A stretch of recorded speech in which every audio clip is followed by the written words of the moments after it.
Gravando. Boa noite, sejam muito bem-vindos a mais um programa Obsessão e Desobsessão do livro de Sueli Caldas Schubert. Gratidão por estar aqui com vocês e seja muito bem-vindo, Beto. Muito obrigado, Alessandra. É um prazer estar aqui com você, Ábia, Rominelli, o Cláudio, Glauber. Prazer é todo nosso. João Minelli. Eu que agradeço a todos vocês pela oportunidade. Nossa querida Ábia. É um prazer estar aqui novamente com vocês, podendo contribuir um pouquinho. Bem-vindo aí aos meninos que faz todo o processo, né, acontecer, o Cláudio e o Clauber. Sejam muito bem-vindos. Sejam muito bem-vindos vocês que estão aí também nos assistindo para mais um dia aí de aprendizado. E antes de começar, vamos para a nossa síntese do livro. Mais um livro aí para podermos aprender mais e contribuir mais ainda com o nosso conhecimento. Hoje, o livro é O Sexo e Obsessão, do Divaldo Franco, pelo espírito de Manuel Filomeno de Miranda. E quem vai falar um pouquinho sobre ele é o Minelli. Vamos colocar a imagem do livro, né? Para o público poder acompanhar. Os meninos devem estar ajeitando. Isso. Tá vendo que capa maravilhosa? Bonito. Né? Essa capa aí, ela induz, né? Muito indutiva. Então, esse livro, eu gosto dos livros. André Luiz é o suprassumo, né? Nós não podemos fazer comparação com André Luiz. Mas eu adoro os livros de Manuel Filomeno de Miranda, porque são casos reais. E ele trata de caso real, de equipe espiritual especializada em desobsessão, equipe espiritual, não é equipe encarnada, né? Revelando que desequilíbrio sexual pode abrir a porta para as obsessões profundas e vampirismo espiritual. A obra mostra que o sexo, quando mal direcionado, ele pode se tornar um instrumento de queda moral e de aprisionamento espiritual. O livro, a narrativa principal do livro gira em torno de um padre envolvido com pedofilia, né? Atraindo obsessores cruéis, espíritos vampirizadores, que se alimentam de suas energias e mantêm o estado de sofrimento e desequilíbrio. Como nós vamos falar hoje sobre parasitose espiritual, do livro Obsessão e Desobsessão, em seu capítulo 15, né? Nós estamos apresentando esse livro que trata exatamente da parasitose espiritual, né? Os trechos marcantes do livro é que ele mostra que a sexualidade é uma força criadora sublime, quando bem direcionada, mas pode se tornar instrumento de escravidão e dor, quando mal utilizada. E é um livro essencial para quem estuda a obsessão. Para os médios que estudam a obsessão, que se interessam pelo processo obsessivo, ainda mais o processo obsessivo ligado ao sexo. Nós vemos que a maior parte dos feminicídios acontecidos, né, no Brasil, na nossa terra onde vivemos, é ligado ao sexo. A maior parte dos processos obsessivos é ligado ao sexo, entre encarnado, né? E entre desencarnado também. Então, é muito importante que a pessoa o médium que tenha interesse em aprimorar os seus conhecimentos na área de obsessão, lê esse livro, Sexo e Obsessão. Trata de casos verídicos, casos reais, vividos por Manuel Filomeno de Miranda e sua equipe. É isso. Já está adicionada à minha lista. Daí Próxima está a leitura. sugestão. Muito interessante. Então, hoje, né, com o capítulo 15, um assunto bem interessante, né? Parasitose espiritual. Vamos dar início, então, com o primeiro áudio. Parasitose espiritual. Vampiro é toda entidade ociosa que se vale indebitamente das possibilidades alheias. Missionários da Luz, André Luiz, psicografia de Francisco Cândido Xavier, capítulo 4. Existe vampirização em larga escala, desde os tempos imemoriais. Sempre existiram criaturas que vivem às expensas de outrem, absorvendo-lhes as energias das mais diferentes maneiras, tanto no plano físico quanto no espiritual. Assim, os que se encontram muito apegados às sensações materiais prosseguem, após o túmulo, a buscar sofregamente os gozos que se compraziam. Para usufruí-los, vinculam-se aos encarnados que vibram em faixa idêntica, instalando-se então o comércio das emoções doentias. Por outro lado, os obsessores por vingança e ódio ligam-se às suas vítimas com o intuito de absorver-lhes a vitalidade, enfraquecendo-as e exaurindo-as para conseguirem maior domínio. Idêntico procedimento tem os desencarnados que se imantam aos seres que ficaram na Terra e que são os parceiros de paixões desequilibrantes. Ressalte-se que existem aqueles que, já libertos do corpo físico, ligam-se inconscientemente aos seres amados que permanecem na crosta terrestre, mas sem o desejo de fazer o mal. E mesmo entre os encarnados, pessoas existem que vivem permanentemente sugando as forças de outros seres humanos, que se deixam passivamente dominar. Essa dominação não fica apenas adstrita à esfera física, mas, tal como mencionamos no capítulo 5, que se refere à obsessão entre encarnados, intensifica-se durante as horas de sono. Quanto mais profunda for essa sintonia, maior será a vampirização. Em qualquer dos casos, configura-se perfeitamente a parasitose espiritual. Obrigada, Ábia. Beto, podemos começar com você? Podemos. Então, Então, né, pode fazer a pergunta. a nossa primeira pergunta de hoje é: o que caracteriza o vampirismo espiritual? Então, né, o vampirismo espiritual, né, ele é um processo que se dá pode ser entre encarnados, desencarnados, desencarnados, encarnados, todas as variantes possíveis, né? E é muito comum a gente ver entre desencarnados e encarnados. Ela é uma conexão energética entre dois seres, né? Que se dá, às vezes de maneira consciente, às vezes de maneira inconsciente, e é uma influência obsessiva, né?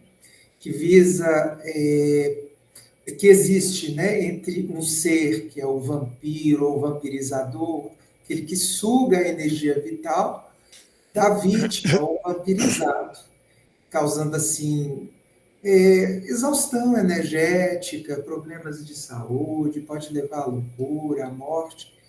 Ela pode variar, né, se tornar muito grave, né? Então, é um processo de drenagem de energia vital. Pode acontecer por afinidade, como a gente viu no livro, né?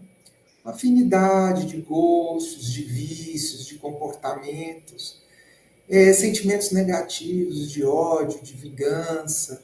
Aí é um processo que visa o esgotamento do vampirizado, né? Visa, às vezes, o seu autoextermínio, né? E enfim, né, trazer vários tipos de malefícios. E essa afinidade também se dá por conta da vítima, por conta de culpa, de remorso, da sua própria passividade em relação à influência. Como a gente viu, pode ser também entre encarnados, enfim, né? O apego às sensações materiais também abre essa porta, né? E, enfim, né?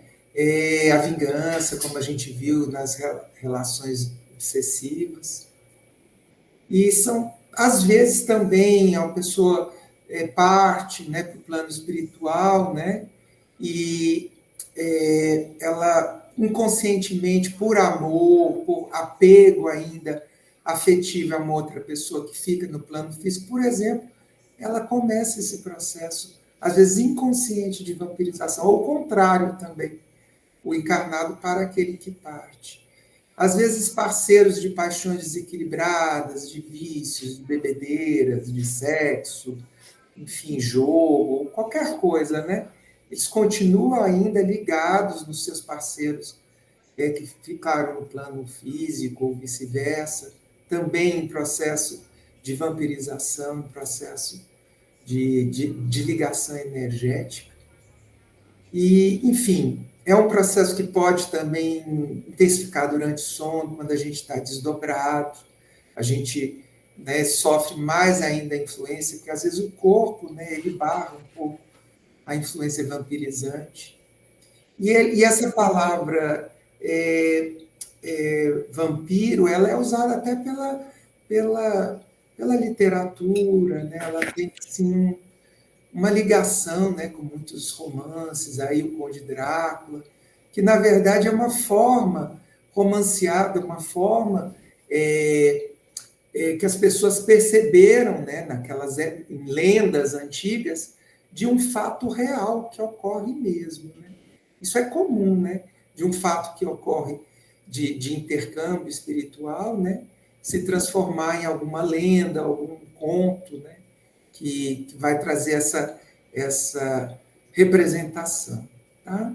E é uma espécie de parasitismo mesmo, quando a gente vai ver mais para frente. Né? A gente lembrar da figura do parasitismo biológico, que é um ser que vive às custas de outro, né?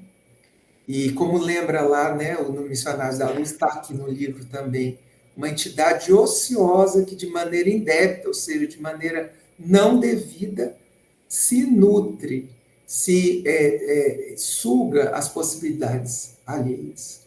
Então, basicamente, né, esse é um panorama em geral, né, do que seria esse parasitismo, né, espiritual, né, o vampirismo no campo espiritual, no campo de intercâmbio entre os mundos. É isso. Muito bom. Deseja complementar, João? Então, muito pouca coisa a falar, né?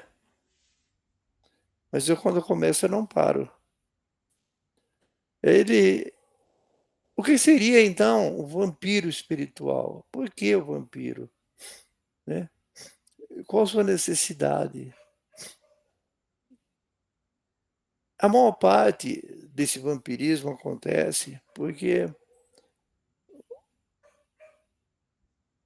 ele busca os gozos, ele desencarna, ele morre. Fulano morre. Mas ele não desencarna. Primeiro caso. E ele era muito ligado ao sexo. Então, como ele está encarnado, ele ainda usa as suas energias que existem ainda naquele corpo, né? Ele vai usando as energias. A energia que ele ainda tem no seu duplo etérico. Mas quando ele vai perdendo e ele tem necessidade desses gozos sexuais, ele vai em busca de alguém que se afinize com ele nos mesmos padrões, nos mesmos gostos. E aí ele vampiriza, ele vai sugando a energia, ele vai fazendo o sexo através do encarnado. Então, o encarnado passa a ser uma ferramenta, uma marionete na mão dele, para ele utilizando-se, né, dessas energias, porque a energia dele já está exaurindo. Mas ele se satisfaz.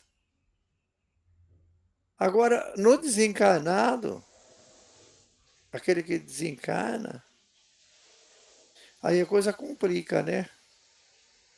Complica porque na mente dele, ele tem aquela necessidade do sexo.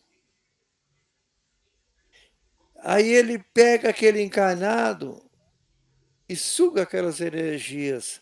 Só que ele não consegue se satisfazer, porque ele não tem mais duplo etérico. O duplo etérico dele acabou. Aí o assédio dele, né, no seu hospedeiro é muito maior, porque ele não consegue se satisfazer.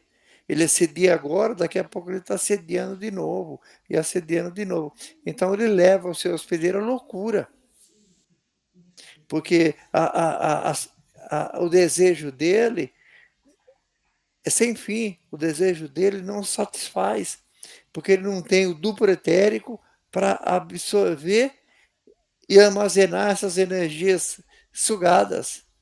Ele suga a energia e volta para a natureza. E essa drenagem energética acaba com o obsediado, com o hospedeiro. Porque se ele estiver sendo drenado por um espírito desencarnado, ele leva ele à morte, ao óbito, né? Porque se torna tão forte essa drenagem energética que o encarnado perde o tônus vital, não consegue repor, perde, vai acabando o tônus vital, ele morre por insuficiência de tônus vital, de fluido vital. Tá certo? Então, daí a necessidade, né, do tratamento. E a casa espírita é um local onde trata e orienta. Tá bom? É isso. Muito bom. Não podemos também esquecer, né, que para sugar essa energia é preciso que haja uma afinidade, né? Tem que ter uma sintonia entre essas mentes que se conjugam, né? Para oferecer abrigo a essa própria mente dele. Sempre tomar bastante cuidado, né? Muito bom, meninos. Então agora vamos para o nosso segundo áudio da noite. Pode colocar, meninos.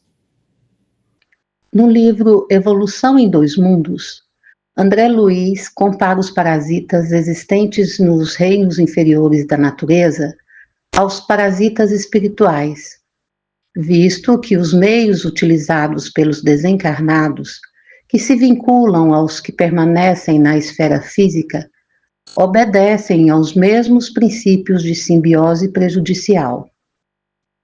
Reportando-se aos ectoparasitas, os que limitam a própria ação às zonas da superfície, e aos endoparasitas, os que se alojam nas reentrâncias do corpo a que se impõem. Traça o autor um paralelo entre estes e a ação dos obsessores. Realmente, encontramos muitos desencarnados que agem como ectoparasitas, ou seja, absorvendo as emanações vitais dos encarnados que com eles se harmonizam, aqui e ali. Como são os que se aproximam eventualmente dos fumantes, dos alcoólatras e de todos aqueles que se entregam aos vícios e desregramentos de qualquer espécie. Então vamos para a nossa segunda pergunta. João, você pode responder para a gente? Qual é a diferença? Qual a diferença entre os obsessores classificados como ectoparasitas e os endoparasitas? É que o endoparasitas, né, eles se instalam internamente no espírito. E os ectoparasitas externamente. Como disse o texto, como disse a leitura. Aí você entendeu? Não. Você balança a sua cabeça, mas aquela pessoa que balança a cabeça está dizendo não. E às vezes faz assim e está dizendo sim, né? Você não entendeu, né? Então, para você poder entender, você fazer uma conexão neural, né, no seu cérebro, você vai precisar de exemplos, né? Então, ectoparasitas, eles atuam externamente, influenciando o seu campo energético do encarnado, sem penetrar profundamente no perispírito. Exemplo: espíritos que se induzem você ao vício, ao álcool, ao sexo, à droga. Então, ao fumo. Ele estimula o seu desejo. Então, ele atua externamente. Ele fica do seu lado ali, né? E estimulando o seu desejo e se aproveitando, né? De drenar suas energias quando você estiver efetuando aquilo que ele gosta. Espíritos, né? Que vivem em ambiente negativo. Quem são esses espíritos? Aqueles que ficam nos bares, nos prostíbulos, nas zonas de conflito. Então, eles ficam tentando atrair encarnado para essas atitudes, né? Aí você passa na frente do prostíbulo, ele te influencia para que você entre. Você passa na porta do bar, ele te influi para que você entre no bar e beba. Então, ele é um ectoparasita, né? Sugestões mentais externas, que lança a ideia de raiva, desânimo,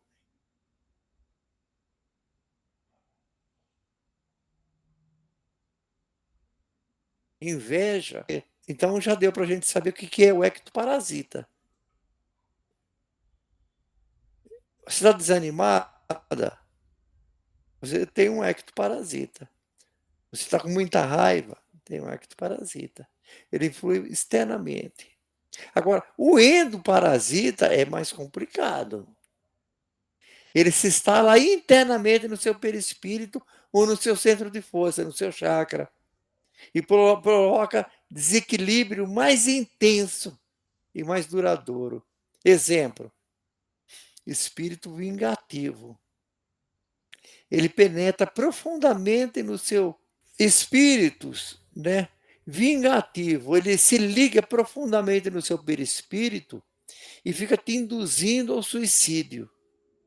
Ele se instala no seu centro de força coronário, ele se instala no seu centro, as influenciações dele, né? Porque o espírito esse espírito que está te obsidiando, ele não consegue habitar o seu corpo. Ele consegue fazer uma conexão energética, magnética, com o seu centro de força. Obsessor ligado a doenças espirituais, depressão, angústia, né? E parasitismo emocional profundo. Quando a simbiose entre encarnado e desencarnado, entre espíritos e pessoas encarnadas. Então, ele se instala. A conexão dele é interna no seu perispírito. Ele vai direto no seu chakra, no seu centro de força. Né? E é ali que ele se instala. Uma situação é você, ele ser um ectoparasita, ele te influenciar no sexo. Aí ele se satisfaz e vai embora. Agora, um endoparasita, se ele se instalar a conexão dele no seu chakra, no seu centro de força, no genese, né? Aí ele te leva à loucura. Ele te leva à loucura. Porque ele está tão intrincado no seu centro de força genésico, né? Que você, nada de sexo te satisfaz. Nada te satisfaz. Porque ele te absorve totalmente as suas energias. Então, é essa a diferença entre um e o outro. Aí dá para a gente entender melhor com exemplo do que você só falar que um é externo, outro é interno. Aí a pessoa fica mais ou menos, né, no ar. Ok? É isso. Ah, com certeza, quando exemplifica, fica mais fácil, né, o entendimento. Muito esclarecedor. Beto, deseja complementar? Olha só, né? Eu acho que a explicação do João foi excelente, né? O parasitismo espiritual, né? Ele guarda essa analogia mesmo com o parasitismo biológico. E ectoparasitas e endoparasitas, a gente pode, mantendo essa analogia, só para ficar ainda mais claro, que já está claríssimo o que o João explicou, né? Ectoparasitas seriam, no plano biológico, físico, piolho, a pulga, o carrapato, né, ácaros, eles estão na parte externa da gente. E o endo já seria a solitária, né, os vermes, etc. Para que a gente atente para como isso é realmente muito grave, né? O endoparasitismo, ele é muito sério, né? Porque ele pode realmente seguir, né? E trazer consequências graves, como o João falou. Os dois são seríssimos, né? E o endoparasitismo tem potencial um pouco mais grave, digamos assim, né? A longo prazo. E a questão do vampirismo, né, ela é uma questão séria, séria mesmo. E aqui a literatura espírita lembra a gente, por exemplo, no caso de acidentes, né, com muitas vítimas ou desastres naturais, que as pessoas ainda têm muita energia vital. A gente encarna com a quantidade de energia vital para viver X anos. Nesses casos, às vezes a pessoa desencarna com muita energia ainda, ou seja, a pilha ainda com muita energia. E são casos em que, só lembrando aqui, né, só para a gente lembrar como é sério isso. Nesses casos, por exemplo, há verdadeiras hordas de vampiros, de abutres que vão, né, ali sugar, né, as energias dessas pessoas recém-desencarnadas ali, né, os corpos ali, que estão ali nessa tragédia que ocorreu. Né? E que também tem a literatura diz também que tem bastante trabalho também para grupos de socorro espiritual, para tentar, né, evitar esse vampirismo. Pode acontecer até em animais, em caso por exemplo, de locais de matança, né, de animais, por exemplo. Também espíritos muito, muito atrasados, vampirizando aquelas energias vitais. É isso. Ainda bem que temos esse suporte todinho da espiritualidade, né?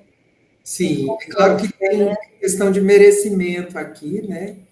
A gente já sabe como funciona. Sim. Né? Mas existe, sim, equipes espirituais enormes que fazem também esse trabalho em caso dessas tragédias aí, do tsunami, de um terremoto, etc.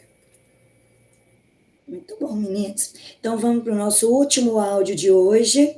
Pode soltar aí, meninos. E como endoparasitas conscientes, os que se inteiram dos pontos vulneráveis de suas vítimas. assenhoreiam-se de seu campo mental, impondo-lhes ao centro coronário a substância dos próprios pensamentos, que a vítima passa a acolher qual se fossem os seus próprios. Assim, em perfeita simbiose, refletem-se mutuamente, estacionários ambos no tempo, até que as leis da vida lhes reclamem, pela dificuldade ou pela dor, a alteração imprescindível. Agem dessa forma os obsessores que pretendem subjugar a sua vítima, num processo lento, contínuo e progressivo. Observe-se, todavia, com relação aos seres humanos, que aquele que age como ectoparasita pode passar a atuar como endoparasita, caso queira e encontre campo para tanto. O parasitismo espiritual ou vampirismo é um processo grave de obsessão que pode ocasionar sérios danos àquele que se faz hospedeiro, o obsediado, levando-o à loucura ou até mesmo à morte. O quadro das aflições e degradações humanas é bastante deplorável. Daí porque a missão do Espiritismo avulta a cada instante, pois que ele traz a única terapêutica possível para esses dramas pungentes. Ótimo. Então vamos para a nossa última pergunta do estudo. Beto, como você já estava com a fala, pode nos responder? Qual é a terapêutica eficaz para a libertação do vampirismo espiritual? Então, né, como a gente está falando de parasitose espiritual, né, uma terapêutica espiritual, né, o espírita, né, é uma terapêutica bastante eficaz nesses casos. O vampirismo, como a gente viu ao longo do programa, ele se trata de uma conexão energética. Então, é preciso mudar o padrão energético. Isso se faz, né, através de várias questões. Além do tratamento tradicional, né, numa casa espírita, tratamento através de passes, né, de sessões mediúnicas, de fluidoterapia, etc. O mais importante, ou o que vai fazer muita diferença a longo prazo, é a mudança do próprio padrão vibratório da pessoa que é a vítima. E como é que a gente muda esse padrão? Fazendo uma reforma íntima, mudando o nosso comportamento, nosso padrão vibratório, os nossos pensamentos, as nossas atitudes. A prática da prece, ela também nos liga, né, com as camadas da espiritualidade superior, ela muda muito também esse padrão vibratório. O estudo nos esclarece sobre todas essas questões. O trabalho no bem, a prática do amor, a prática da caridade, o exercício do perdão, a própria vigilância moral, né, constante. Enfim, né, de uma maneira geral, a elevação moral da vítima, né, faz com que ela se torne, né, mais fortalecida em relação a todo esse processo. Também o autoconhecimento é muito importante para evitar a manipulação, as influências externas, entre aspas, ocultas, né, do plano espiritual. Uma conexão com a natureza, a busca de vida saudável, enfim, né? E curioso que nesse caso, né, você mudando esse padrão vibratório, né, tentando ser uma pessoa melhor, você não só passa a ser pouco suscetível a essa influência, né, do vampiro, né, do parasita espiritual, como às vezes você pode até iniciar um processo de evangelização nele mesmo, processo de que ele vai observando suas atitudes, né, um processo de reflexão do próprio parasita, né? Isso é bastante curioso, né? Então, basicamente é isso, né?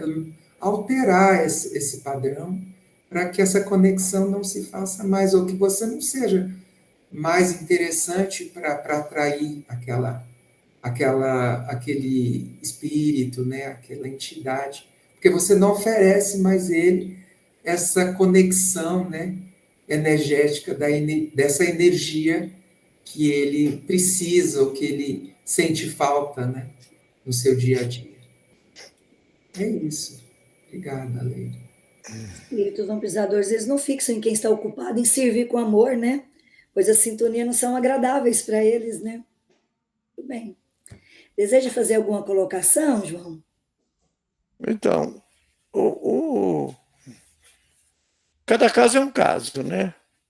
Um tratamento. Se você tem um caso de... Isso aí mais para as pessoas, estou falando mais para as pessoas que trabalham com obsessão. Se você tem um caso de um processo de vingança, e esse obsediado, né? Ele tem a oportunidade de fazer um tratamento numa casa espírita, vai depender, basicamente, além da mudança de atitude que o Beto falou, mas a casa espírita ela pode esclarecer esse espírito vingativo e o espírito vingativo abandonar o seu hospedeiro. Resolve o problema. Tá certo? Mesmo que a sintonia vibratória do hospedeiro não mude, ele não melhore em nada, ele vai estar livre desse obsessor, porque você esclareceu o obsessor foi embora. E era uma obsessão vinculada a uma vingança. Tranquilo. Agora, se não for um processo de vingança, se for um processo de vampirismo, né, que induz ao vício, à droga, ao sexo, à bebida, ao fumo, né? Aí não adianta você orientar o obsessor. Você vai orientar, você vai desvincular o obsessor. Mas se o obsidiado nada fazer, ele vai encontrar outro. Porque não é uma obsessão para satisfazer desejos, necessidades, né? Então, ele vai encontrar vários. Ele perdeu um, ele arruma dois, na primeira esquina. Então, ele tem que mudar a sintonia. Se você está assistindo a Globo e você não está gostando, aquele programa não está te fazendo bem, né? Ou melhor, você está assistindo a Netflix e aquele filme é um filme muito violento, não te agrada, você muda de canal. Você sai da Netflix, vai para a Globo, vai para o SBT, vai para o Prime Video, né? Da Amazon, qualquer outro, HBO, Max. Você muda de canal, você muda de sintonia. Então, para que o espírito se livre desses obsessores, aí a responsabilidade praticamente total é do obsidiado mudar a sintonia, mudar a frequência. E ele só muda com reforma íntima, prece, meditação, evangelho no lar. Existem outros, né? Existe o passe espiritual, né? Existe o estudo doutrinário, a fluidoterapia, tudo isso, mas tudo isso acompanhado, são complementos. A prece, o evangelho do lar, o passe espiritual, a fluidoterapia, o estudo, atividades no bem, na caridade, né? Isso é tudo complemento da reforma íntima. São agregados. Se você fizer tudo isso, né? E continuar bebendo e continuar fumando, drogas, injetando droga na sua veia, não vai resolver nada. Não adianta você usar droga e depois fazer prece, e ir lá e tomar passe. Porque o passe, a prece é agregado da sua reforma íntima, da sua mudança de conduta para o bem. Abandonar aqueles vícios, diminuir o uso dos vícios e aumentar o uso das virtudes. Essa é a reforma íntima. Até você eliminar o vício da bebida, até você eliminar o vício da droga. Aí, a atividade no bem, o passe, daí te ajuda. Então, você precisa mudar a sua frequência. E todas essas indicações vai aumentar a sua frequência perispiritual. O seu perispírito vai vibrar mais rápido. E quando ele vibra mais rápido, você está mudando de canal. Você está saindo da Globo para o SBT. Né? E aquele fulano que te vampiriza, no álcool, na bebida, no sexo, a frequência dele, né? É uma analogia só, tá? É da Globo. É só analogia. Globo não tem nada com isso. Só para entender melhor. E você saiu da frequência da Globo e foi para o SBT. Acabou. Separou. Tá certo? É isso que você tem que fazer. Mudar sua frequência. Só assim você vai sair daquele obsessor. Exceto nos casos de vingança. Nos casos de vingança, se você fizer tudo isso, o obsessor pode se condoer, igual o Beto falou, e se evangelizar. Mas ele pode continuar te perseguindo. Então, na sala mediúnica, vai orientar ele, esclarecer ele, para ele abandonar o seu hospedeiro. E tem muitos centros espíritas que erradamente retiram o obsessor. E eu já falei aqui em vários programas, eu faço uma comparação chula. Chula, mas é uma comparação verdadeira. Eu comparo o obsessor ao carrapato. O Beto deve lembrar dessa história. Eu já falei várias vezes. O carrapato gruda em você, no seu braço. Você não pode arrancar o carrapato. Porque se você arrancar, o ferrão dele vai ficar dentro do seu braço para inflamar. O ferrão dele é tipo de uma âncora, né? Então, o ferrão entra e abre. Aí se você arrancar, você arrebenta o ferrão e ele vai te causar mal. Então, o que você tem que fazer com o carrapato?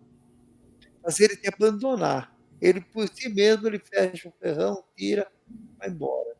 Aí o pessoal passa fumo, passa álcool, né? Passa remédio, né? Carrapaticida. Aí ele retira aquele carrapato. Né? Mesmo que o remédio mate o carrapato, antes do carrapato morrer, ele vai se amolecendo e recolhe o ferrão. Né? Muito bem. E o espírito que vampiriza, É do mesmo jeito, ele fica entranhado ali, ó, com você, igual o joio e o trigo. Se você tirar o joio, matar o joio, você mata o trigo junto. Você tem que deixar os 2 crescer e separar depois. E o vampirismo é igual, ele está preso ali. Você não, se você tirar, você arrebenta. Você leva o obsediado ao desencarne. Então você tem que deixar, ele tem que sair por si só. Ele tem que abandonar. Ele é que tem que afrouxar os laços, né, e se separar. É isso. Muito bom, né? Podemos continuar aqui conversando sobre esse tema horas a fio, né? Muito interessante. Gratidão pelo conhecimento, vocês compartilharam o conhecimento conosco. Foi um capítulo muito interessante, muito bom. Gratidão, João. Eu que agradeço a vocês pela oportunidade da gente aprender junto. Gostei muito da analogia que o Beto fez, né, do piolho com com a solitária, né. Foi muito bom, gostei muito. Obrigado, gente. Foi muito bom, né? Exemplificar facilita, né? Beto, gratidão por mais um estudo, né? Gratidão a todos, irmão. Obrigado, viu? Nós que agradecemos. Ábia, muito obrigado pela sua contribuição. Eu que agradeço, gente. Foi maravilhoso. E gratidão e abraços ao Cláudio e o Clauber também, que está sempre aí atrás das telinhas, né? E a vocês que nos permitiram a entrar em suas casas e levar mais um pouco de conhecimento. Que vocês tenham assim, uma semana cheia de luz e pensando e refletindo sobre tudo que foi falado, que é o mais importante, né? A gente refletir e colocar em prática. Então, até mais, até a outra semana e fiquem com Deus. Beijo, até mais. Tchau, gente. Tchau.